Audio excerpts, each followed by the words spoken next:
Hello दोस्तों, आज हम लोग मैट्रिक्स का इन्वर्स फाइंड करने वाले हैं। कोई भी मैट्रिक्स का इन्वर्स फाइंड करना है और वो चीज़ इतनी इंपॉर्टेंट है कि आपको हर एक जगह काम आने वाला है। तो वीडियो को एंड तक ज़रूर देखना, आपको ये ज़रूर काम आएगा।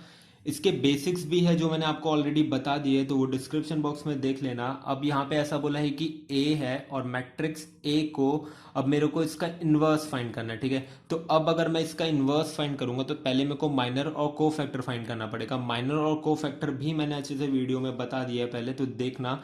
तो यहाँ पे माइनर मतलब इन शॉर्ट आपको याद रखना है। पहली बात तो ये याद रखना, इसको हम A11 12 A21 A22 बोलेंगे, ठीक है। क्यों? क्योंकि ये पहले रो का पहला कॉलम है।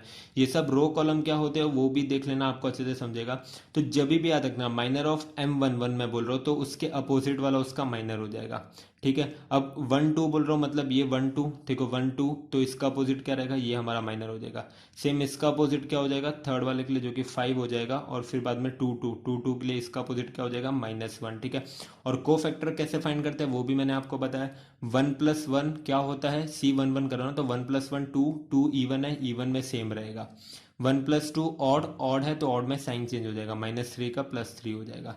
2+1 3 ऑड है, ऑड में साइन चेंज हो जाएगा, -5। और 2+2 इवन है तो आपका सेम रहेगा। अब ये कोफैक्टर मैट्रिक्स को आपको यहाँ पे अरेंज कर देना है 2 3 -5 और -1, ठीक है। अब आपको इन शॉर्ट इसका उल्टा करना है, इसका ट्रांसपोज, तो आपको एडजॉइन ऑफ ए मिल जाएगा। कैसे? 2 3 को मैं ऐसे लिखूंगा 2 3 और यहाँ पे -1 और -5 लिख दूंगा, ठीक है। तो इतना तो मेरे को एडजॉइन ऑफ ए आ गया, ठीक है। अब एडजॉइन ऑफ ए, अब मेरे को इन्वर्स फाइंड करने के लिए एक फॉर्मूला पता होना चाहिए, जो कि ये है कि ए इन्वर्स होता है 1 अपॉन डिटर्मिनेंट ऑफ ए और एडजॉइन ऑफ ए। अब डिटर्मिनेंट ऑफ ए फाइंड करना जरूरी है, तो डिटर्मिनेंट ऑफ ए के लिए मैंने ए का डिटर्मिनेंट ले लिया, जो कि बहुत सिंपल होता है, दिस मल्टीप्लाई बाय दिस। तो कितना हो जाएगा -1 × 2 और माइनस कितना हो जाएगा दिस इंटू दिस, जो कि -3 और 5 हो जाएगा। तो ये कितना हो जाएगा -2 और ये हो जाएगा +15, मतलब आपका आंसर 13 हो जाएगा। तो यहाँ पे आपका ए इनवर्स क्या आ जाएगा वैल्यू के हिसाब से 1/13, और आपका एडजॉइन ऑफ ए कितना हो जाएगा 2 3 -5 और -1। तो ये आपका ए इनवर्स हो जाएगा। अगर आपको चाहिए तो आप 13 को भी अंदर पुट कर सकते हो, जो कि ऐसा कुछ हो जाएगा कि ए इनवर्स हो जाएगा 2/13 और 3/13 और -5/13 और -1/13। बट यूजुअली इतना भी करोगे तो भी चलेगा।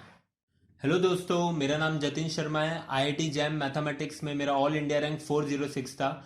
मैं ऑनलाइन पर्सनल लेक्चर या तो डाउट सॉल्विंग रहता है, कोई भी क्लास रहेगा, कोई भी टॉपिक रहेगा मैथमेटिक्स का, डिग्री का भी रहेगा तो भी चलेगा। आप मुझे कॉल या व्हाट्सअप कर सकते हैं, ईमेल एड्रेस भी मिल दिया है। आप सब्सक्राइब कीजिए चैनल को, और ये वीडियो में अगर आपको कुछ भी डाउट रहेगा तो आप मुझे फेसबुक या इंस्टाग्राम पे पूछ सकते हैं, मैं आपको रिप्लाई करूंगा। लिंक डिस्क्रिप्शन में है।